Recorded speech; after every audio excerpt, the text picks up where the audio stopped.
Di sebuah wilayah yang subur bernama Kerajaan Solana, hiduplah seorang putri bernama Capsica yang kecantikannya menjadi buah bibir hingga ke negeri tetangga. Capsica memiliki kulit kuning langsat yang selalu merona merah di bagian pipi, seolah-olah dia selalu membawa kehangatan matahari di wajahnya. Rambutnya berwarna merah tembaga yang panjang dan bergelombang serta matanya yang berwarna coklat gelap selalu memancarkan kilatan api keberanian. Namun di balik kesempurnaan fisiknya, Capsica dikenal memiliki lisan yang sangat tajam dan pedas, hingga membuat banyak pelamar mundur dengan hati yang terluka. Sang putri tidak pernah bermaksud untuk menjadi jahat kepada orang di sekitarnya setiap hari. Dia hanya merasa bahwa kejujuran yang pahit jauh lebih baik daripada kebohongan manis yang sering diucapkan oleh para bangsawan di istana. Setiap kali dia berbicara, kata tapaktanya akan menusuk tepat ke inti permasalahan, seperti rasa pedas yang membakar lidah saat pertama kali dirasakan. Banyak orang yang menjulukinya sebagai Putri Bara, karena temperamennya yang meledak-ledak setiap kali melihat ketidakadilan atau kemalasan di lingkungan kerajaannya yang megah. Meskipun banyak yang takut kepadanya, tidak sedikit pula pelayan istana yang merasa kehilangan jika sang putri tidak ada di tempat. Ada sesuatu yang unik dari kehadiran Capsica, yang membuat suasana menjadi lebih hidup dan penuh dengan semangat yang membara.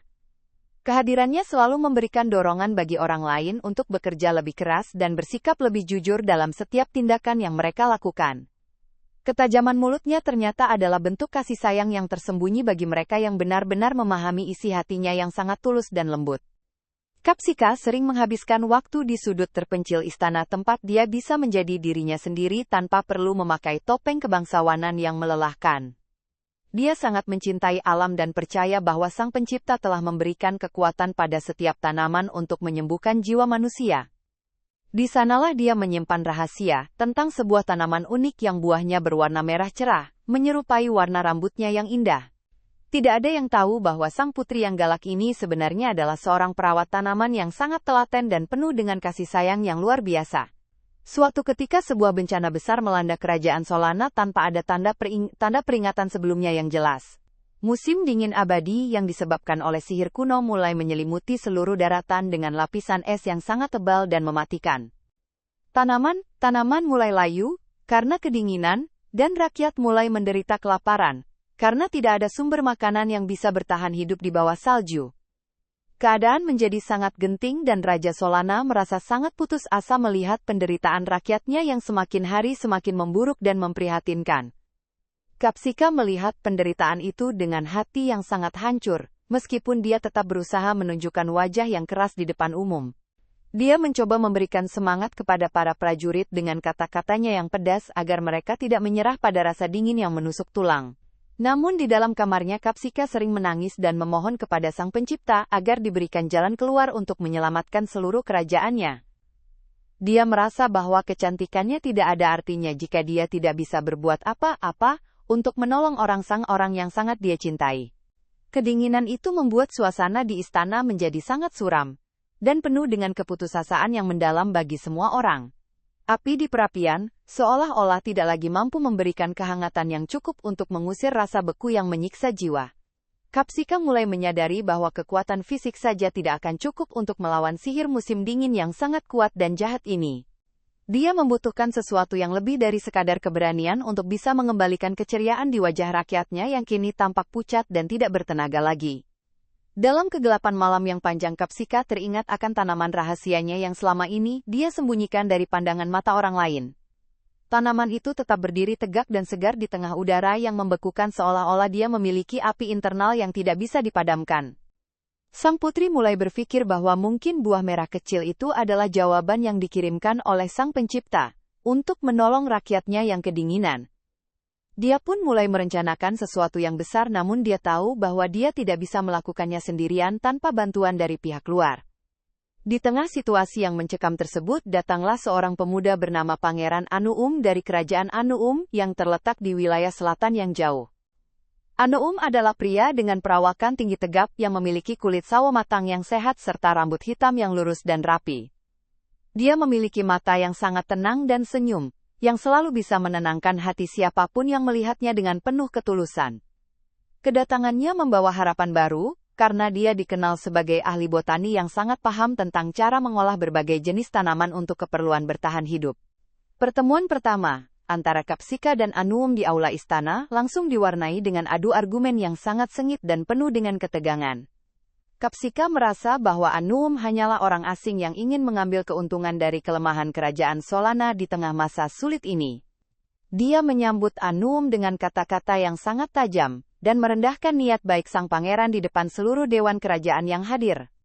Namun bukannya marah, Anuum justru hanya tersenyum tenang, dan mendengarkan setiap ucapan pedas dari Capsika, dengan penuh kesabaran yang luar biasa. Anuum merasa bahwa, di balik kata pedas sang putri, terdapat sebuah ketakutan yang besar akan kehilangan rumah dan rakyat yang dia cintai. Dia melihat bahwa Capsika sebenarnya adalah seorang wanita yang sangat kuat, namun sedang merasa sangat terpojok oleh keadaan yang tidak memihak. Sang pangeran tetap bersikap sopan dan menyatakan bahwa dia datang murni untuk memberikan bantuan tanpa mengharapkan imbalan apapun dari pihak kerajaan. Hal ini membuat Capsika merasa sedikit bingung karena biasanya para pria akan langsung pergi jika dia sudah mulai mengeluarkan ucapan yang menyengat. Perselisihan mereka berlanjut selama beberapa hari ke depan saat mereka berdiskusi tentang cara menangani krisis pangan yang melanda seluruh wilayah. Capsika selalu menantang setiap ide yang diajukan oleh Anuum, dengan komentar yang sangat pedas dan skeptis terhadap keberhasilan rencana tersebut. Dia menantang Anuum untuk menunjukkan bukti nyata bahwa pengetahuannya tentang tanaman bisa menghasilkan kehangatan di tengah musim dingin yang membeku ini. Tantangan itu diterima oleh Anuum dengan satu syarat bahwa Capsika harus membantunya secara langsung dalam setiap proses penelitian yang akan mereka lakukan bersama. Karena merasa tertantang, Capsika akhirnya membawa Anuum ke taman rahasianya yang selama ini tidak pernah dikunjungi oleh satu orang pun di istana. Di sana Anuum sangat terkejut melihat deretan tanaman buah merah yang tumbuh dengan subur di tengah suhu udara yang sangat rendah. Dia segera mengenali tanaman tersebut sebagai salah satu jenis tanaman cabai langka yang memiliki kandungan energi panas yang sangat tinggi dan murni. Anuum memuji ketelatenan Capsika dalam merawat tanaman tersebut hingga bisa bertahan dalam kondisi ekstrim yang sangat luar biasa menyiksa. Capsika merasa pipinya memerah bukan karena suhu dingin, tetapi karena pujian tulus yang keluar dari mulut pangeran yang selama ini dia benci. Dia menjelaskan bahwa tanaman ini adalah satu-satunya hal yang membuatnya merasa tetap hidup saat semua hal di sekitarnya tampak mulai mati. Anuum menyadari bahwa kepribadian Capsika yang pedas sebenarnya sangat mirip dengan buah cabai yang ada di depan mata mereka sekarang. Meskipun rasanya sangat tajam, namun jika diolah dengan benar, buah ini akan memberikan kehangatan yang sangat dibutuhkan oleh tubuh manusia. Mereka mulai bekerja sama siang dan malam untuk mempelajari bagaimana cara mengekstrak panas dari buah tersebut tanpa merusak nutrisinya yang berharga. Anuum mengajarkan cara mengeringkan buah tersebut, lalu mengubahnya menjadi bubuk halus yang bisa dicampurkan ke dalam makanan atau minuman hangat. Selama proses ini, Capsika mulai menurunkan ego dan mulai mendengarkan saran-saran dari Anuum dengan lebih tenang dan penuh perhatian. Mereka sering berbagi cerita tentang impian dan harapan mereka sambil mengawasi proses pengeringan buah yang mereka lakukan di sebuah laboratorium kecil. Kedekatan yang intens ini membuat Capsika mulai melihat sisi lain dari Anuum yang sangat berdedikasi dan memiliki hati yang sangat mulia bagi sesama. Dia menyadari bahwa tidak semua orang di dunia ini memiliki niat yang buruk atau hanya ingin memuji kecantikannya untuk kepentingan pribadi belaka. Rasa benci yang awalnya membara di dalam hati Capsika perlahan-lahan mulai berubah menjadi rasa kagum yang tumbuh secara alami dan indah. Dia mulai merasakan bahwa kehadiran Anuum adalah sesuatu yang mulai dia rindukan setiap kali pria itu harus pergi untuk mengurus urusan diplomatik lainnya. Setelah percobaan mereka berhasil, Anuum dan Capsika mulai mendistribusikan ramuan dari buah cabai tersebut kepada seluruh penduduk desa yang sedang kedinginan. Rakyat sangat terkejut saat merasakan rasa panas yang menjalar di seluruh tubuh mereka sesaat setelah mengonsumsi ramuan merah buatan sang putri. Rasa pedas yang mereka rasakan seolah-olah membakar rasa beku yang selama ini menyelimuti jiwa dan raga mereka di tengah musim dingin. Penduduk mulai mendapatkan kembali energi mereka untuk bergerak dan bekerja memperbaiki rumah-rumah yang rusak akibat tertimpa tumpukan salju yang sangat berat. Capsika turun langsung ke lapangan untuk memastikan setiap warga mendapatkan bagian yang cukup tanpa ada satupun yang terlewatkan dalam pembagian tersebut. Dia tidak lagi menggunakan kata-kata yang menyakitkan saat berbicara dengan rakyatnya, melainkan memberikan arahan yang tegas, namun penuh dengan kepedulian. Rakyat mulai melihat bahwa di balik sosok putri yang galak terdapat pahlawan yang telah menyelamatkan nyawa mereka dari ancaman kematian yang mengerikan. Mereka mulai menjuluki ramuan tersebut sebagai kehangatan Kapsika, yang membuat mereka selalu merindukan kehadiran sang putri di tengah-tengah pemukiman warga. Anu merasa sangat bangga melihat perubahan positif yang terjadi pada diri Kapsika, yang kini lebih terbuka dan bersahabat dengan semua orang. Dia melihat bagaimana sang putri dengan telaten menyuapi anak kecil yang sedang sakit dengan sup hangat yang sudah diberi campuran bubuk merah ajaib tersebut. Hubungan mereka pun semakin berkembang menjadi sebuah romansa yang manis, di mana Kapsika sesekali masih mengeluarkan candaan pedasnya yang khas. Anu selalu menanggapi candaan itu dengan tawa hangat yang membuat suasana di sekitar mereka menjadi penuh dengan keceriaan yang sangat menyenangkan. Namun kebahagiaan mereka mulai terusik saat sihir musim dingin abadi mencapai puncaknya dengan mendatangkan badai salju raksasa yang mengarah tepat ke arah istana. Sihir jahat ini seolah-olah merasa terancam dengan kehangatan yang mulai menyebar di seluruh negeri akibat keberadaan buah merah pemberian sang pencipta tersebut. Badai es itu membawa angin yang sangat kencang, yang mampu membekukan apapun yang dilaluinya dalam hitungan detik yang sangat singkat sekali. Semua orang berlari masuk ke dalam bangunan untuk mencari perlindungan, namun Kapsika menyadari bahwa bibit tanaman utamanya masih tertinggal di luar taman terbuka. Tanpa memikirkan keselamatannya sendiri, Kapsika berlari menuju taman rahasia untuk menyelamatkan bibit terakhir dari tanaman cabai miliknya yang sangat berharga bagi rakyat. Angin es yang sangat tajam mulai melukai kulit wajahnya yang halus. Namun dia tidak memedulikan rasa sakit yang luar biasa tersebut, demi kelangsungan hidup negerinya. Dia memeluk kotak berisi bibit itu dengan erat untuk memberikan panas dari tubuhnya sendiri, agar benih-benih tersebut tidak mati membeku terkena badai. Tubuhnya mulai melemah karena paparan suhu dingin yang sangat ekstrim, namun tekadnya tetap membara seperti api yang tidak akan pernah bisa padam. Anu yang menyadari hilangnya Kapsika, segera mengejarnya ke tengah badai dengan membawa jubah tebal yang telah dia beri mantra perlindungan khusus dari sihir. Dia menemukan Kapsika sedang tergeletak di tengah salju dengan kondisi tubuh yang sudah mulai membeku, namun tangannya masih memeluk erat kotak bibit tersebut. Anu segera memeluk tubuh Kapsika dan menggunakan seluruh energinya untuk memberikan kehangatan, agar sang putri tidak sampai kehilangan nyawanya di tempat itu. Dia membisikkan kata penyemangat bahwa mereka harus berjuang bersama demi masa depan yang lebih baik bagi seluruh rakyat kerajaan Solana. Dalam keadaan setengah sadar, Kapsika merasakan kehangatan yang sangat luar biasa mengalir dari tubuh Anu ke dalam seluruh aliran darahnya yang mulai membeku.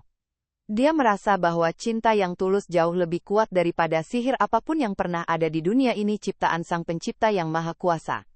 Tiba-tiba, sebuah cahaya merah yang sangat terang memancar dari kotak bibit yang dia peluk hingga cahaya itu menyebar ke seluruh penjuru kerajaan. Cahaya itu memecah awan mendung dan mengusir badai salju hingga matahari kembali menyinari bumi dengan sinar yang sangat hangat dan menenangkan hati. Sihir dingin itu pun sirna sepenuhnya, dan musim semi mulai datang menyapa kerajaan Solana dengan tumbuhnya bunga-bunga yang sangat berwarna-warni dan indah. Kapsika akhirnya tersadar dan melihat Anu yang masih setia menjaganya dengan raut wajah yang penuh dengan kekhawatiran sekaligus rasa syukur yang mendalam. Mereka berdua menyadari bahwa perjuangan mereka telah membuahkan hasil yang luar biasa bagi keselamatan ribuan nyawa manusia yang ada di sana. Pengorbanan Kapsika menjadi legenda yang akan terus diceritakan oleh para orang tua kepada anak cucu mereka sebagai teladan keberanian yang sangat luar biasa. Setelah bencana tersebut berakhir, Raja Solana mengadakan sebuah pesta perayaan yang sangat megah untuk menghormati jasa Pangeran Anu dan Putri Kapsika tercinta. Dalam pesta tersebut, sang raja mengumumkan pertunangan antara Kapsika dan Anu, yang disambut dengan sorak-sorai penuh kebahagiaan dari seluruh rakyat kerajaan. Kapsika kini tidak lagi dikenal sebagai putri yang bermulut pedas dengan konotasi yang negatif di telinga orang-orang yang mengenalnya secara dekat. Dia kini dikenal sebagai putri yang memiliki ketajaman lisan, namun menyimpan kehangatan jiwa yang selalu membuat orang lain merasa sangat nyaman dan rindu. Nama tanaman yang mereka temukan secara resmi diberi nama cabai, sebagai penghormatan atas sifat sang putri yang pedas namun sangat diperlukan dalam setiap hidangan. Tanaman ini mulai ditanam secara massal di seluruh wilayah kerajaan agar tidak ada lagi rakyat yang menderita kedinginan saat musim dingin biasa datang menyapa. Kapsika dan Anum memimpin kerajaan dengan penuh kebijaksanaan dan selalu mengedepankan kepentingan rakyat di atas segala keinginan pribadi mereka yang sangat terbatas. Mereka menjadi pasangan yang paling dikagumi karena kemampuan mereka dalam memadukan ketegasan dan kelembutan dalam satu kesatuan yang sangat harmoni dan indah. Persatuan antara Kerajaan Solana dan Kerajaan Anum membawa masa keemasan yang panjang di mana kemakmuran dan kedamaian selalu menyelimuti seluruh kehidupan masyarakat di sana. Setiap kali seseorang merasakan rasa pedas dari buah tersebut, mereka akan teringat akan perjuangan seorang putri cantik yang berani melawan badai demi negerinya.